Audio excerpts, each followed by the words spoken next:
So one of the things that I want to ask before I enter the talk is, when we say the word resilience, what comes to your mind?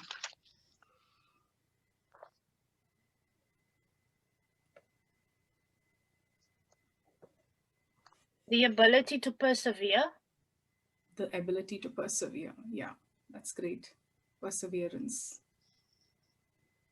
Is the ability to adapt to new challenges The ability to adapt to new challenges. Excellent. and overcoming some of the things that Failing. might hold you back. Okay. Yeah, overcoming some of the things as well that might hold you back. That's a good one. Irene, go on. Yes, it's failing again and again and coming up each time. That's a good one. I like that. Failing again and again, and getting up from the failure. That's a beautiful way of putting it. So, to begin off, I want to tell you a little bit of what I think of resilience. And I'm saying this because each one of us might have a thought of what resilience looks like. And when, in a talk like building resilience, you can think, if you have gone through a huge loss in your life, or gone through a very difficult situation in the recent past, you might think like, oh wow, not another talk on resilience. Don't talk too much about that. It's hard. Veena, you don't understand what I've gone through. uh, Veena, you don't know my narrative. You don't know my story. You don't know my pain. And what can I learn from another talk on resilience? Maybe that's your perspective, or maybe you are like really open and saying, I want to see what's going to happen, what's going to come out of this. I view life as a journey. I've often said this, and I can't enter my talks without saying this. We are not given a map for life, but I do believe we are given a compass. We have a sense of direction of where we should go, but the next right or left is not visible. The next steps to us is sometimes not visible in life. And this is normal. Because we live in the GPS world, whenever we drive, we put on our GPS and we want the GPS to, drag us to the next left or right. One of my friends told me, we have forgotten how to navigate ourselves in the road. We don't look at, read the blue signs. We get so fixed at the GPS, and you're not navigating yourself. So because we are living in a world like that, where all the steps are given to you, what is the next? It has to be this way. My life has to be this way. This has to happen at a certain point in my life. We do encounter difficulties when we know that we don't know what is the next right or left, when there is an uncertainty, or maybe there's something so traumatic that happens, maybe something so unexpected happens, and that's when we find ourselves in a place where we are stuck, right? What I want to tell you is, I view resilience as something that everyone has. It's not an extraordinary superpower. It's a very ordinary thing that is given to human beings. We are given this ability. If you just look back at history, just history speaks for itself. The way human beings have survived, they have thrived, they have evolved, right? So it is something that we all have within us, but maybe we don't recognize it. Maybe we need to give it a bit more attention, be intentional and develop it, right? It can come through in our behaviors and thoughts and actions. Anybody can develop resilience. So sometimes resilience is over glorified and seen as something that is like a point that you have to reach. But I view resilience as something that is in you, that needs to be tapped, that needs to be developed and brought to surface. And it's not a personality trait. It's not like these people are more resilient than them. No, that's not true as well. Every one of us have different experiences and a different version of resilience, and we can learn from each other.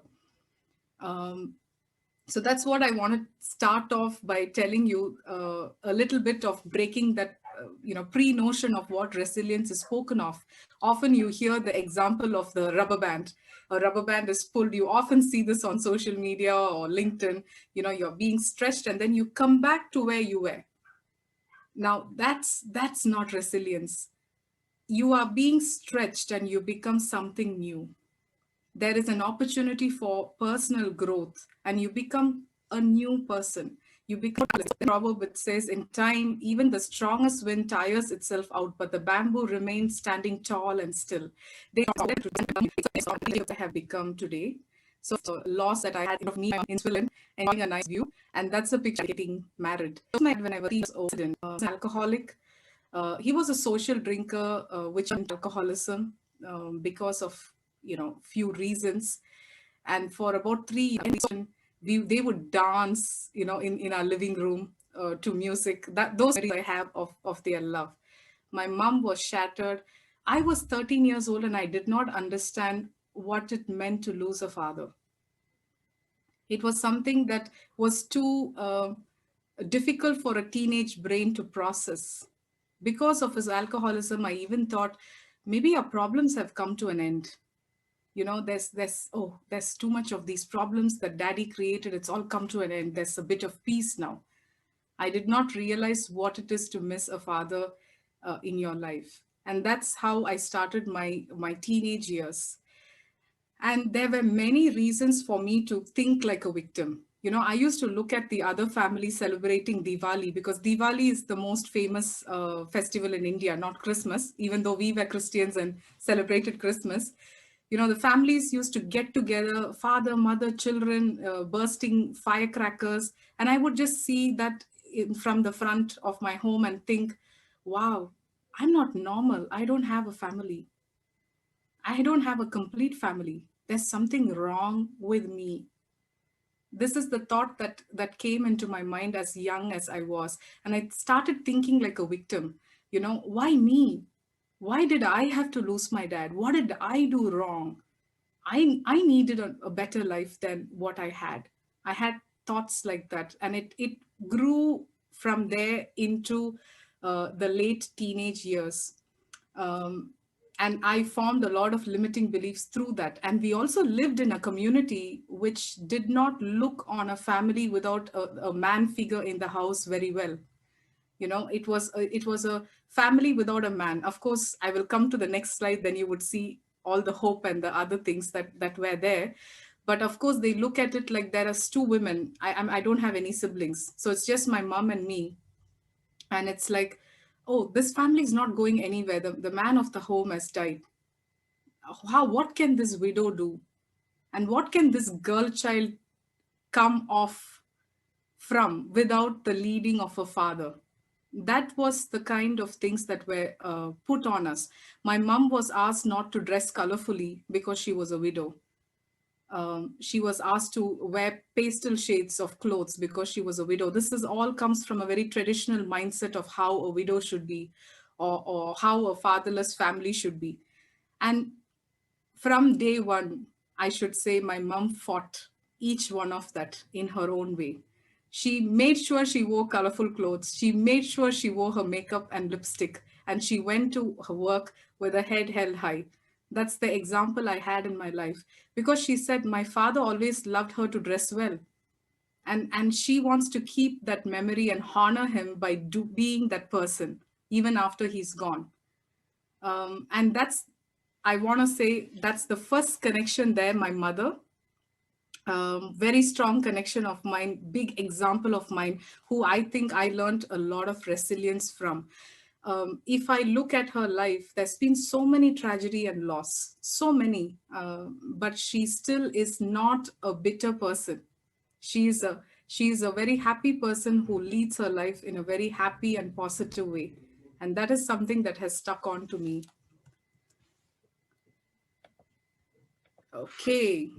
So what did I learn from that loss, that first loss? These are a lot of people here, as you see. I'll explain to you who they are.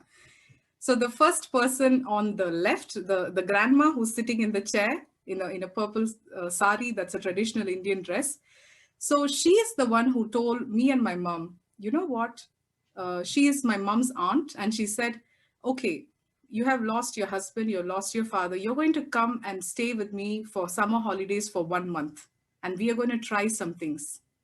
And she made my mom sleep in a room separate because my mom was suffering from nightmares. Uh, she used to wake up for nightmares. She used to dream of my father. And she said, you have to learn how to sleep on your own, alone, and you're going to be okay. And we are going to go to a wedding. She took my mom to a wedding, also me. And she said, you're going to cry in the wedding, but that's okay. You're going to come along. And she just took care of us for those 4 weeks, gave my mother a lot of intense exercises to cope, to train herself to live her life without her husband. And she's played a great role in both of our lives, and she's no more now. But what I want to say is, what I learned about life is, when you are going through loss, you cannot go through it without connections or relationship. And on the far right end, you see my grandparents. So this is my mother's father and mother. So we moved in with them, and we became one family unit. My grandparents, my mom, and me. We became a family unit. And they gave us so much of love and support. When I think back, if it was a rainy day, my grandfather used to walk to the bus stop with an umbrella, and my grandmother used to wait for me with a towel at home. We were just given so much of love. And that's my uncle and aunt, and they visited us in the Netherlands. So they are here, actually. They were here in the Netherlands. And they live in America, and they have lived in America for the last 40 years. But every time they came to visit us, they never spoke to us as though there's something so horrible happened to us, the way the society spoke to us, or the way we felt ourselves. That was not how they spoke to us. They kept telling us, you're going to be okay. God is going to take care of you. And I placed the cross right there, because we wouldn't have thrived without our relationship with God. My mom and me sought the Lord so much. Every evening we used to pray together, sing hymns together. Those were some of the memories of dealing with the loss. So what I want to tell you is, there was a process to the loss. And that was a very long one, because remember, I was just 13, so I did not realize what the loss was. I think it took me almost my early adulthood to process that loss in a good way. The first lesson I want to say is, what I learned is, without connections and relationship, you cannot go through difficult times in your life. I want to point you to these beautiful trees. These trees grow, they are rubber trees actually. They grow in a place in India called Meghalaya, in the northern part of India. And what they do is, these are in very rural areas. What they do is, these roots come out. They are not inside the earth, they come out. And what the people in the village do is, they teach the younger generation to bring these roots together, and they kind of weave the roots together, and they form a bridge. So as the tree keeps growing, this bridge comes together and forms a weave. And as the roots are growing and becoming strong, it can take more people, and it helps them access one part of the village to the other. And what I want to say is, I feel we are also like that as human beings. We cannot survive independently on our own. We need to allow our roots to grow. We need to allow our roots to connect with others, forming bridges. And I love how these people do it in an intergenerational way. The old people teach the young people. And if they don't teach the young people, they cannot learn how this can be done. And these bridges cannot be formed anymore. It's something that they need to hand down to the younger generation. And what I learned from that loss and that moment of trauma that we went through as a family is, prioritize your relationships. Your relationships, and as much as you build those roots and learn to grow them and weave them, you're going to thrive. You're going to build resilience from that. There is no way of doing it on your own. That's what I want to say. And if you think you can do it on your own, I want to challenge you on that, to think about it. Why do you think that way? All right. So I want to talk about the second phase of my story. I'm skipping quite a bit of my chunk of my what can I say, teenage years. But I can say that I collected a lot of limiting beliefs during that time. I still had this idea in me saying, Veena, there's something wrong with you. Your dad is not here. That was given to me, that was spoken over me, and I held on to it. I held on to it, and I had that victimness. Anything goes wrong. Let's say I did not do well in my high school. I did not score well. I would cry and I would think it's because my father's not here. That's how I used to think about it, you know. But really, the the reason would have been something else, you know. Maybe I did not work hard. Maybe I needed extra help for that particular subject. You know, maybe I should have extended and asked. But everything that went wrong in my life, I started connecting it with the loss of my father. It's because of this. It's because of this. It's because my mom has no time. It's because mummy has become the sole breadwinner of the family, and she has to do extra work raising me because she's not there. I started blaming all these circumstances and situations around me.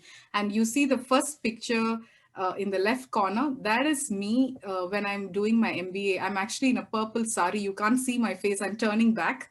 I'm doing the master of ceremony for a big event where some corporate people are coming in. And why I chose this picture is behind me, you see all my friends. Those were all my friends, those three boys, that girl, the one sitting next to me, the girl sitting next to me. Those were all my friends. And this was the first time in my life. I was 20 years old, and I felt like, no, there is something different. I'm able to make connections. I can have good friends. Until that, I had very limited friends. I had maybe probably two friends, and I always felt misunderstood in school. I always felt like I was different and misunderstood, and nobody wanted to have relationship with me. And all of this was a result of that victim mentality, in thinking that I'm somewhere lesser than. And I studied in a school which was a very rich school. It was opened by the Britishers. My mom was a teacher there, so we had all teachers' children had an allowance, so I could get educated in a great school. But all the other children there were quite rich. You know, they used to come to Disneyland Paris during their holidays. That's like out of question for us in the situation we were. So I always had this feeling, oh, because daddy is not there, we are lesser financially, and we can't do certain things. So I don't feel connected to those people. Those people don't like me. Those people don't want my friendship. These were some of the limiting beliefs that I had in my mind. And for the very first time, I think something shifted in me in this group of people, because I had nowhere to hide. They were pursuing my friendship. They were in my face and saying, come on, Veena, let's do this. Let's, we are a gang. We are friends. We are doing things together. Let's help each other.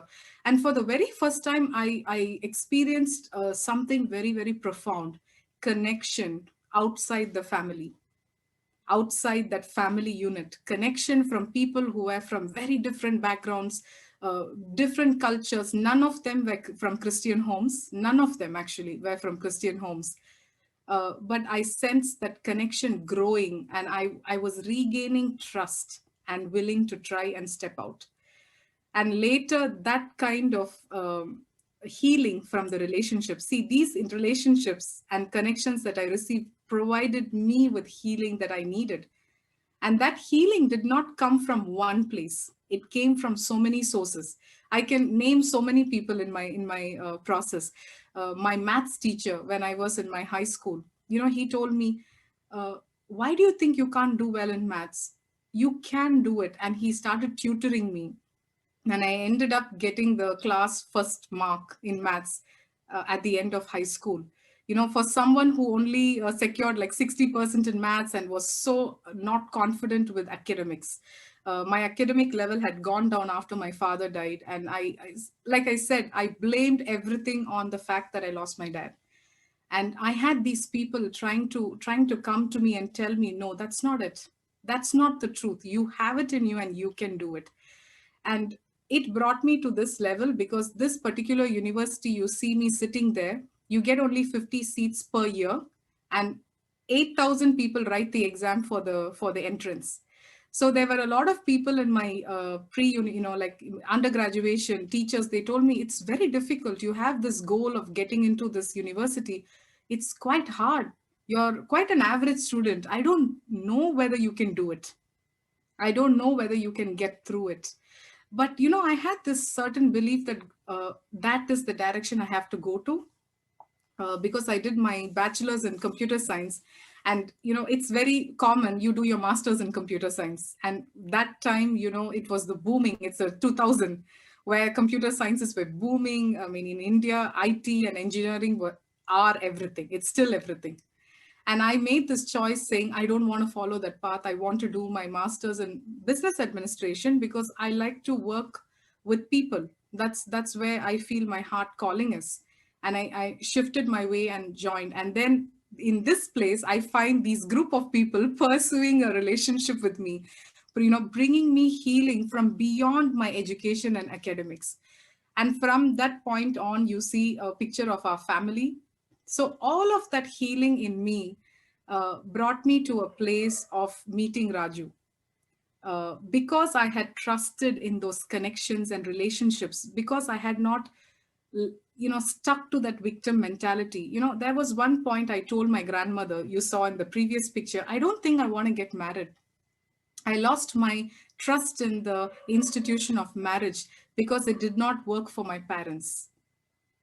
And then she just stopped me there and I said, girl, we need to talk about this. We are not going to let go of that talk. Why are you looking at your parents? It was because of your father's alcoholism and various other reasons. Why didn't you look at your grandparents who have had such a great marriage, who had such great love for each other? Why did you choose to look at something that did not work?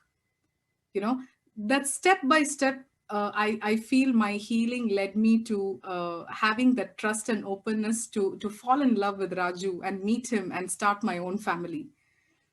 And the next transition I went through was to come to the Netherlands. So you see the second picture you see here, that was my another step of faith. I came to the Netherlands. The first 6 months I was super depressed. Again, this victim mentality keeps sneaking in. It was telling me, what will you do in this land of giants, these lean, tall Dutch people? What will the short, round Indian woman accomplish in this country? This is the reality. This was running in my head. Oh, I don't feel good. Oh, I don't feel, I'm talented. I've lost my confidence in many ways. It was so surprising for me. I wrote about it. I wrote an article about it as well. I lost a sense of my identity. I was so confused. And it took me, again, those connections from church, from friends who encouraged me to apply for a job here. And then I landed my first job. So you see here, this is a picture. That was my first birthday on job. And my boss left me those beautiful flowers and chocolates. And, and for the first time, I felt like, wow, because I decided to go beyond what was limiting me, what was telling me you cannot, it's hard, it's not possible. Because I decided to be brave to take that first step, I now got these connections. Nikki was my first boss. She's an Irish lady. And we had a very beautiful relationship. She trusted in me so much, and I suppose we had a very great relationship. And this was the first time, I received flowers and chocolates from somebody in the Netherlands on my birthday. I didn't even realize they remembered my birthday. No, I thought, okay, today I'm going to work. Nobody knows my birthday. It's going to be just fine. Nobody knows my birthday. It's just my family.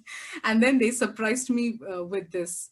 And then you see me on the right side there. And of course, you see some difference in me. You see a lot of spots on my face. During my time of working very hard, 20 hours a week only, not so much, but still I had to take 3 trams, leave home very early in the morning because I have to come back before my daughter leaves, comes back from school. That was the model I wanted to do. I forgot to take care of myself. I did not eat breakfast for 2 years. I did not do any self-care. My house was impeccable. Everything was perfect. Everybody was fed. Everybody was cared for. I did a great job at work. People loved my work. And then that was the result. I was super tired. I struggled from a whooping cough once. And then I got chicken pox. And I never had chicken pox as a child. And I got it very, very severely. And that was the result of me. I'm on a holiday there. My husband is trying to, help me to take that break and relax. So you see there, that brought another change in my life. And I thought, wow, I thought I did everything well. I'm making these connections. I'm going to my first job. I'm trying to achieve things. Wait, wait, wait, wait. But you lost the most important. You forgot to take care of yourself. You forgot to take care of what is so important. My health was lost. My sense of well-being was lost. So those were some of the transitions I went through from in the young adulthood. And in that picture, I am 31 years old. Yeah, I think 30 years old. I think it was taken in 2013. Okay, let's take a moment here. And I want to ask this question. I've been speaking a lot about how I went through my own victim mindset, how I went through it because of the circumstances that I had, the loss I had, the trauma I had. And it made in me so many limiting beliefs that was not allowing me to grow and move on. And there's another side. You think about, what do I deserve? And sometimes you can go both sides. You can either think, I'm not good enough, I don't deserve anything good, or you can really think, I have had such a difficult life, I need everything to work out the way I want it to work. That is what I call a sense of entitlement. I am entitled to all the good in the world. I have not had it fair. It's not so fair for a woman. Okay, for a colored woman, it's not so fair. So I need it to be right. I need it to come my way. I need that to be corrected. So both these mindsets don't help you. Both these mindsets don't help you grow. They don't help you to be a resilient person as well. It makes you be stuck. It makes you be stuck. And then you start complaining about all the circumstances around you. It's because of my dad and mom. They did not give me enough. It's because of my education background. It's because I'm a colored woman in Western Europe. It's because of this. It's because of they are being racist at me. It's because there's no opportunities for non-engineers. All of those thoughts, start coming in your mind. I want you to take a minute here and look at your life and think about where you have victim mindsets and a sense of entitlement. We're going to again. It's so important to go after those relationships who can make you think a bit different, who can trigger you, who can sharpen you. It's so important to have those relationships. I want to go further. That's not the end of my presentation yet. So I want to say the first thing, that when I went through that process, when I came to the Netherlands, I had to embrace my unique identity. That was the very first time it was challenged, because I was in my own country. Of course, I had that difficulty with identity, because I came from a family without the father, right? But it just added on when I shifted to a new country. And that's what happens sometimes with identity issues. You have one, and then it can start piling up. It can just start piling up to more. You need to embrace who you are, and you need to feel confident in your skin, in who you are. No matter who that is, right? Each one of us, I want you to remember, not even your fingerprint is the same as somebody else. How beautiful, I'm a believer. So how beautifully God has created us to even not have our fingerprints the same. And then why do we want to be or look or feel like somebody else? And take that step of faith. Take that step of faith. Actually, I literally took that step of faith when I was here 2 weeks in Netherlands in Kokenhof. You know, you have those wooden steps. I'm sure you would have made a picture there. So that when I did that, you know, I felt like God was telling me, this is what you have to do in your time here in the Netherlands. You're going to take a lot of steps of faith. And that led me on to my first job. And to break free from that victim mentality and a sense of entitlement, you need to foster wellness.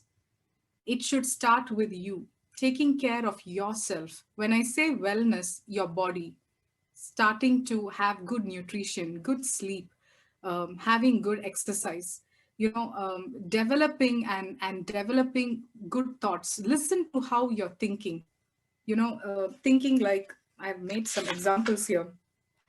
My circumstances did not allow me to.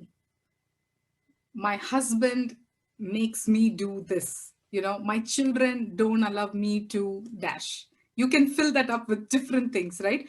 If you're finding yourself speaking such language, if you're finding yourself thinking that language, I want you to stop right there and think about your strengths. Think about who you are. Turn your focus on your identity and what your strengths are and who you are. The more and more you think about your unique identity and your strengths, the more and more you're going to get confident, and the more and more you're going to move away from that victim mentality and the sense of entitlement. You know, I'm sure some of you here would have gone through mental illness as well. You know, I mean, my father went through alcoholism. So for what I want to say is, it was something during that time was not acknowledged as a sickness. I want to tell you here, it's a sickness. It's a sickness that needs support, treatment, and lots of support and love. And this is something in me, going through that loss and seeing my father go through that, that enabled me to develop empathy. And that's what brought me to my journey of becoming a coach and supporting others. So whatever pain you are going through, it's a part of your journey making you who you have to become. So never forget that. uh, yes, going back to connections, being vulnerable. Of course, here I was just vulnerable in front of you, but one of the first things I saw myself doing differently from my time in India and leaving home is, we were a part of a small group from church. Each one of them is from a different nationality, if you can see. And we just became a vulnerable group. I learned to trust people, talk about my difficulties. I challenged the way I thought about certain things, challenged to have a different perspective. This brought a lot of growth and healing to me. I think my relationship with my mom went to another different level uh, when I turned 30, just 30, and I realized that I was going through more processes. I realized that I had to forgive my mom and speak to her and be open with her how I felt. All that process started in me as I moved to this new country, and as I had these friends who sharpened me in very different ways. We used to have Bible study and discussions and conversations, not always resulting in a very healthy discussion. Sometimes you feel like, wow, what was that discussion? Oh, I feel so triggered. But trust me, all that triggers are doing you good. You don't have to always be in a place where you're comfortable. In fact, I feel the most loved people I have been are the people who have loved me enough to trigger me and challenge me. You know, I call it tough love. And even if you look at the Christian faith, I think the love of God is tough love, the love of a father, where there is a bit of correction, there is a big bit of parenting, there is a bit of changing and pruning and growing. So please be vulnerable and attach yourself to a community uh, where you can be vulnerable. And going back to the bamboo tree, there is the law of the bamboo tree I want to talk to you about. So you know the bamboo tree, when you start putting a seed in and you plant it and water it, after 1 year nothing happens, and the second year nothing happens, third year nothing happens, no sign for the effort that you've put in. And maybe some of you here are in that situation. You've put in so much of effort and you don't see any results. And that also can make us feel very, very frustrated. And trusting the process means going beyond that frustration. And if you stay consistent and continue to water it till the fifth year, the tree finally sprouts and grows up to 90 feet in just 6 weeks.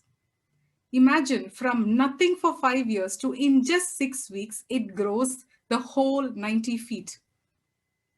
So this is exactly the way, sometimes you go through an improvement process. You're going through it is discouraging. But great things can happen if you keep on being persistent and keep on being consistent in watering and doing the hard work and being patient. And then you would see the bamboo tree pop up, right? So if any one of you here is discouraged or frustrated and you're saying it's not happening, Veena, I'm doing all I need to do. Trust the process and keep watering and doing what you have to do. You will see that bamboo tree sprout up, not just 1 centimeter, but 99 feet. All right, I want to draw your attention to another lady who I think who changed my life, even though I have not met her in person, is Corrie ten Boom. So because I'm in the Netherlands and I'm a part of the small group said during the holidays as a family, we take the children to the Corrie ten Boom Museum. And I went there with them. In fact, really complaining. I remember myself going, it was a rainy day. It was wet as Netherlands can be. And my family said, you have to get up at 7 o'clock to go to the museum. And I was like, no, not today. I just want to sleep. I'm not going there. Trust me, I went there in that uncomfortable state with the complaining, with a group of people who loved me a lot, which I did not recognize then. And I found something so profound that is going to move me to my next in my life. And I bought the book, The Hiding Place, in the museum, and I just read it in the next 2 days. And it was such a great, it brought such a big change in my life. And if you don't know who Corrie ten Boom is, I encourage you to go and read. See, this is a watchmaker's daughter who had not a great education, who had no big purpose in life until she turned maybe 55. She went through the most traumatic experience in the concentration camps of the Nazis. And she knows what pain is. She lost her sister there. She lost her father there. When she came out of the camp, she came alone with nobody and nothing. But in reality, she came out with purpose. She came out from that experience and what she did in that camp and how she went through it with faith. She came out with a purpose, and she built a work of ministry for the next 30 plus years. She lived, I think, up to 86, and she traveled 60 countries after the age of 55, sharing her story of forgiveness, because she forgave the Nazis. She even could meet one of the Nazi officers who were there in the concentration camp, and she literally forgave him face to face. And she shared her story, and her story brought healing to so many people. Not only that, their family hid a lot of Jewish people, and they saved their life. So while saving their life, they got caught. They got arrested and went to the concentration camp. But while they went there, these Jewish people who were in this hiding place, you can see in the picture. If you're not gone to the museum, you should go. It's a beautiful story. And there's something she says in the book I want you to see, the left side. She talks about embroidery. I know some of you here do embroidery and, stitching. And she says, although the threads of my life have often seemed knotted, I know by faith that on the other side of the embroidery, there is a crown. So sometimes, life can look like this with all the difficulties, all the knots and twists and turns. You don't see the big picture, you don't see the beauty, but you have to wait patiently to finish the design and then turn it around. There is a beautiful crown there. I encourage you to go and read further on Corrie ten Boom's life. It was life-changing for me to read her book. I have bought the book for several other people after that. A beautiful story of resilience. That is what resilience is, not that there was lack of everything going well. Some people think, oh, Veena has everything picture perfect in her. She has no difficulties. She's always smiley faced and she has no difficulties until they take the time and effort to get to know me. Everybody has a story, everybody has a pain, everybody has gone through something that you don't know about. But then we don't choose to live by those, but we choose to live by the purpose and the calling that we have on our life. So I want to leave with you a few thoughts here. How can you recognize limiting beliefs? There is a narrative that plays in your mind. I am, this is the way I am, this happened to me, so and so did this to me, so and so spoke about me this way, so and so treated me this way. There is a narrative that runs in your mind. I want you to take the time and the effort to test that narrative with somebody. Go share your life story with a trusted friend. It's very healing to do that. Sit them down and talk about your life, and maybe some questions they ask, or maybe some reflections they have about the story can show you a truth. Maybe your narrative is not the way it is, it is not the reality it is. And being in trigger situations that stretches your comfort zone. When I was a part of those small group with so many other different personalities, people from different culture, and people who had picture perfect lives, they have not lost loved ones. They have not gone through some of the trauma that I went through, but being in those places triggered me and stretched me to grow further. And your past does not define your future. No matter where you come from and who you have been, doesn't have to define who you have to be. That is a choice that you have in your own hands. And remember, making yourself resilient means you're going to go through emotional distress. You're going to go through those motions. I had days, I took the driving lesson in the Netherlands. I had a great fear for driving. There were sometimes I left the class with tears. I came back and I was like, I'm not going to do this again. This was so horrible. The teacher gave me so much criticism today, I couldn't take it. But then I had to go tomorrow for the class again. It's okay to go through that emotions. Emotions are not bad to be avoided. You need to go through them for you to recognize why you have them. What are your emotions telling you? To be aware of them, and then you can become more resilient while you go through that process. So please don't shed away. If you have a day you have to cry, please do that. It's good for you. It's good for you to go through those emotions. Don't parcel them and put them away. And finally, I want to tell you the final phase that I've gone through in my own uh, continuous redefining is my work with my logo. So in 2018, I started my own company, a consulting and coaching firm, and I just threw in my logo and say 1 hour. I just said I want to move people forward and I want to bring the best out of people. So those were the two thoughts in me, and I designed my logo by myself using, I think, Canva or poster my wall. I don't remember anymore. But what happened over the period in time, I realized that there's more that I want to say through my consulting firm, and it's not being communicated through my logo. And I started talking to people. I've spoken to Christy a lot about it. I spoke to Lucy. Lucy is also here about it. I asked for reviews. And each time I came away with another step in that process. And I accepted at one point change was needed. And I had to go through that process.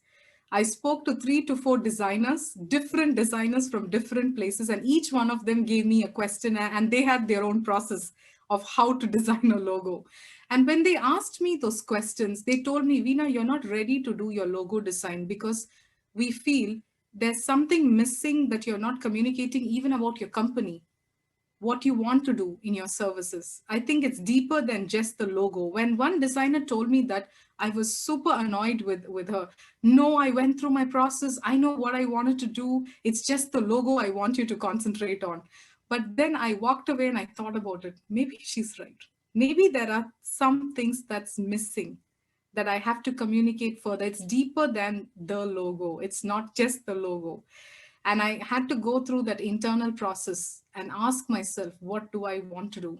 And with a lot of patience and perseverance, this is the new logo that has come through. And the story behind that is, this is a flame, and what you see here in the shape of F is actually a phoenix wing.